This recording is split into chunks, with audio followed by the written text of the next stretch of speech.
maman Naïd Bali ici, bienvenue dans Mindset Morning. Aujourd'hui, c'est la suite de 3 ans de pensée positive. Donc hier, il y avait la première vidéo du mois sur le sujet et aujourd'hui, c'est la deuxième vidéo. Si tu ne sais pas ce que c'est, 3 ans de pensée positive, c'est un journal à compléter. Donc un journal au fait où il y a plusieurs questions, donc une question par jour. Tu réponds aux questions pendant toute l'année, ensuite tu reviens l'année d'après, tu reprends toutes les questions et tu réponds à toutes les questions. Et la troisième aussi, tu fais la même chose et tu te rends compte au fait que tu vas regrouper 3 ans de pensée positive, 3 ans même de questionnement sur toi-même. Tu vas voir le progrès que tu fais année après année et ça va te permettre de te connaître, de t'aider à regrouper toutes tes pensées positives, tous tes bons souvenirs. Et moi j'adore ce genre de bouquin. Donc je partage avec toi mes réponses pour que tu apprennes plus à me connaître et pour que toi aussi tu aies les questions qu'il faut te poser pour que tu puisses regrouper des pensées positives et apprendre à te connaître bien évidemment. Et si tu veux partager avec moi tes réponses, ça me ferait toujours plaisir d'apprendre à mieux te connaître, moi aussi. Donc c'est parti avec la première question. Donc, si je devais faire le tour du monde, quels seraient mes 3 premiers pays? Ah mon Dieu, que j'adorerais faire le tour du monde, mais j'adorerais surtout visiter certains pays. Alors, est-ce que tu pourrais deviner quel pays m'intéresserait le plus? Un jour, j'avais dit que j'aimais les villes anglophones, donc certainement ce serait un pays anglophone. Yes, bonne réponse! Donc, premier pays, eh bien, c'est les États-Unis. Ensuite, j'ai marqué Australie, Nouvelle-Zélande.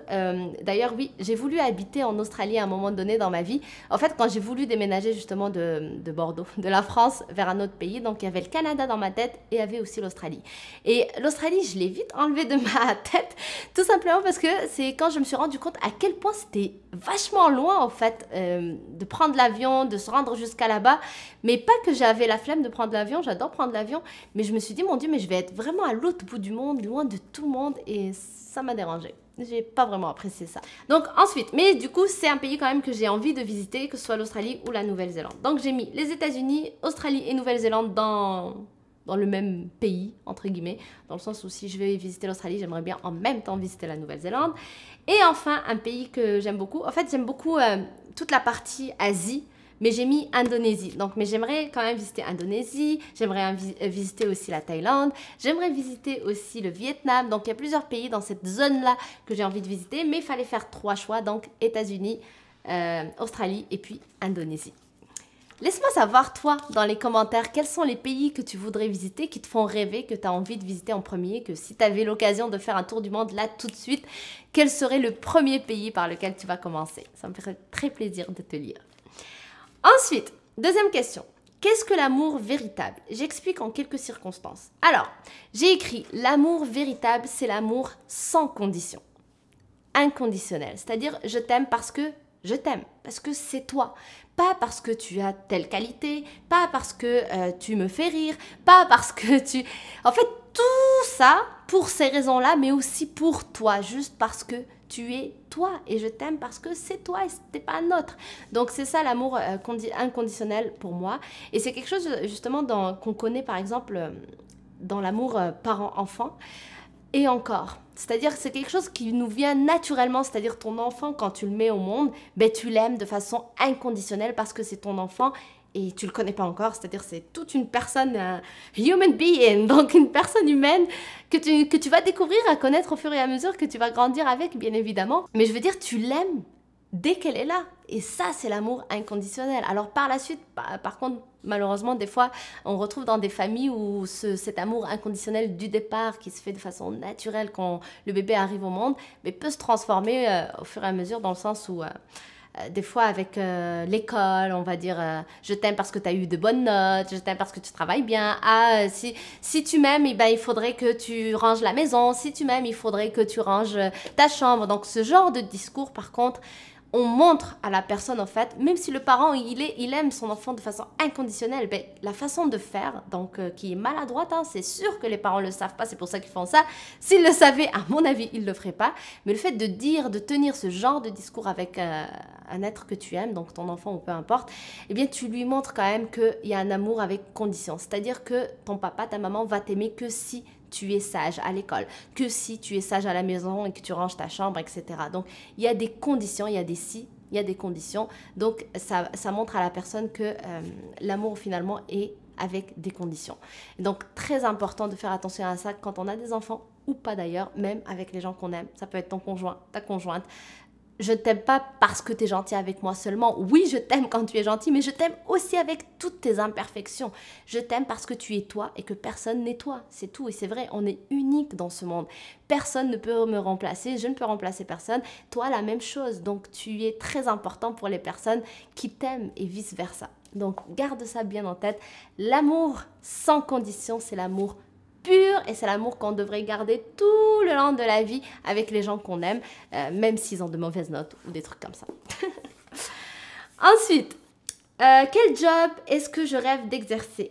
Qu'est-ce qui me retient? Alors, il n'y a rien qui me retient. J'ai fait le saut il y a quelques années, donc comme tu le sais peut-être ou pas, j'ai quitté mon travail. En fait, je suis de formation ingénieur, donc j'ai travaillé en tant qu'ingénieur. Et puis, je me suis aperçue que j'aimais vraiment pas ça.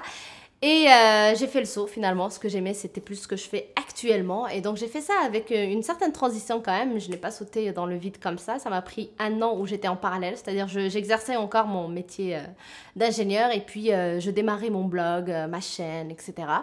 Et puis par la suite donc à un moment donné j'ai été prête tout simplement de quitter mon travail d'ingénieur et puis d'aller à fond dans le projet qui me tient à cœur. Donc, moi, je suis très heureuse avec ce que je fais. Sinon, je pense que je ne ferai pas une vidéo par jour parce que c'est beaucoup, beaucoup de boulot.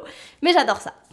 Donc, ensuite, j'identifie une situation qui ne s'est pas déroulée comme je l'aurais voulu. Pourquoi? Je décide de l'imaginer comme si elle était passée comme je le désire. Je la décris ici et je la visualise souvent. Je trouve que c'est un super exercice, cette question, juste pour sortir un peu l'émotion qu'on peut avoir de déception, qu'on peut avoir parfois suite à un événement qui ne s'est pas déroulé comme on le voulait. Je pense que ça fait plaisir des fois de juste prendre un crayon, une feuille et d'écrire tout ce qu'on ressent et puis d'écrire comment j'aurais voulu que ça se passe et puis de l'imaginer, de le visualiser pour une prochaine fois peut-être. Mais je pense que ça fait du bien, ça fait partie un peu de tenir un journal, donc le journaling en général, comme on dit en anglais, mais je sais pas comment le dire en français, mais genre c'est quand tu prends juste la peine d'écrire en fait tout ce qui te passe par la tête, ben, ça t'aide à relaxer, ça t'aide à mettre sur papier tes pensées, de structurer en fait tes pensées parce que dans la tête, ben, c'est un peu le bordel. Il y en a dans tous les sens, mais quand tu prends le temps d'écrire ça sur papier, ben, ça te libère et ça te permet de restructurer ta pensée tout simplement. Donc je pense que c'est un bon exercice. Maintenant, pour répondre à la question, parce que c'est ça en fait que je suis censée faire. Donc ce que j'ai mis c'est tout est toujours parfait pour moi, donc il n'y a rien à changer. En fait moi j'applique la pensée de mon ami François Lemay, à laquelle j'adhère complètement, c'est que tout est toujours parfait. C'est-à-dire qu'il y a des événements qui se passent pas comme on le veut, mais en fait c'est bien que ça se passe comme ça parce que c'est parfait ainsi. Et d'ailleurs j'ai fait une vidéo sur comment faire confiance à la vie où je parlais de ça, je te mets le lien en description en bas et sur la petite fiche tu peux cliquer sur le i pour la voir, mais il y a plein d'événements dans ma vie comme ça. Par exemple juste tout à l'heure je parlais de mon ancien métier. Lorsque j'ai fait mes études d'ingénieur, je les ai fait en apprentissage, donc en alternance. C'est-à-dire que, en général, donc en gros, j'étais 1 mois à l'école, 1 mois en entreprise. 1 mois à l'école, 1 mois en entreprise. Donc j'ai fait les deux. J'ai connu le monde du travail en même temps que je faisais mes études d'ingénieur. Et pendant cette période-là, donc qui a duré plusieurs années, j'ai découvert le monde du travail et ça se passait vraiment pas bien dans l'entreprise dans laquelle j'étais. Ça correspondait pas du tout à mes valeurs. Mes patrons étaient vraiment très méchants, entre guillemets, mais méchants à mon sens, tu vois, c'est pas qu'ils étaient méchants, mais bref, pour moi ça correspondait pas à ce que je voulais. Et donc c'était très dur pour moi ces années-là dans cette entreprise parce qu'il fallait que en plus je fasse plusieurs années pour que j'obtienne mon diplôme, donc je pouvais pas quitter comme ça, donc j'ai vraiment tenu. Mais par contre, c'est parfait que ça s'est passé comme ça parce que sans ça, j'étais tellement dégoûtée au fait du monde du travail à cause de mes patrons et à cause de l'ambiance qui régnait dans cette entreprise que j'ai décidé de quitter la France pour aller dans un autre pays. Et c'est quelque chose que j'avais envie de faire. Moi, je suis une grande voyageuse, j'adore voyager, j'adore découvrir d'autres cultures, etc. Et c'est quelque chose que je voulais faire et là, c'était juste le bon moment. Mais si dans cette entreprise, tout s'est déroulé comme il faut, que je n'ai jamais été heurtée dans mes valeurs par les personnes avec qui je travaille et avec mon tuteur ou mon patron ou peu importe, jamais j'aurais été dégoûtée de cette entreprise et jamais j'aurais eu la niaque pour partir. Et j'aurais peut-être juste accepté les choses parce que ça se serait bien déroulé, je me serais dit pourquoi j'irais ailleurs, je suis déjà confortable là.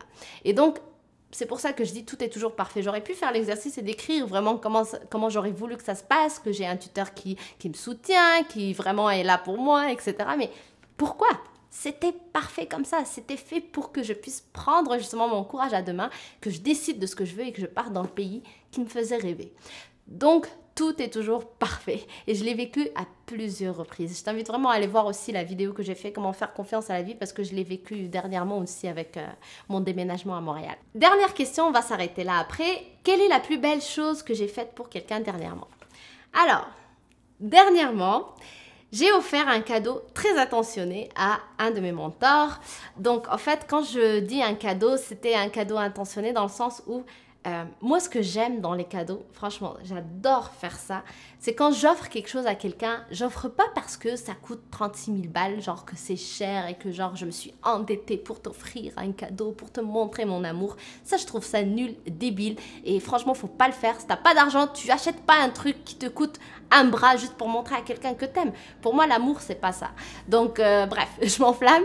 Mais moi, les cadeaux que j'aime beaucoup et que je trouve qu'il y a beaucoup d'amour dedans, c'est plutôt quand on fait des choses attentionnées. C'est-à-dire qu'on est toujours à l'écoute de la personne qu'on aime, de la personne à qui on a envie d'offrir quelque chose. Et quand on prend le temps de lui offrir, ben, du coup, on le fait en fonction de tout ce qu'on a entendu, tout ce qu'on a écouté. Et du coup, donc, on personnalise les choses. Et du coup, la personne reçoit un cadeau qu'elle voulait réellement, que ça faisait genre longtemps qu'elle en parlait et que elle découvre que la personne, mon Dieu, en fait, elle est attentionnée envers elle, qu'elle a vraiment pris le temps d'écouter et qu'elle a offert exactement ce qu'elle voulait. Et je trouve ça tellement plus important, tellement plus beau comme cadeau. Et c'est dommage que c'est quelque chose qu'on ne fait pas souvent. Par exemple, si je prends l'exemple de Noël, mon Dieu, à Noël, les gens offrent des cadeaux juste pour offrir des cadeaux parce qu'il faut offrir des cadeaux. Et je trouve ça tellement dommage parce que ça perd tout le charme ou tout le bénéfice d'offrir des cadeaux. Donc merci d'avoir regardé cette vidéo. Dis-moi toi dans les commentaires, est-ce que tu aimes offrir des cadeaux? Comment tu aimes aussi recevoir les cadeaux? Ça me ferait très plaisir de le savoir. Et je te dis donc à demain sur une prochaine vidéo. Et d'ici là, pense à t'abonner à ma chaîne en cliquant juste ici. Donc je t'embrasse très fort et je te dis à demain. Bye!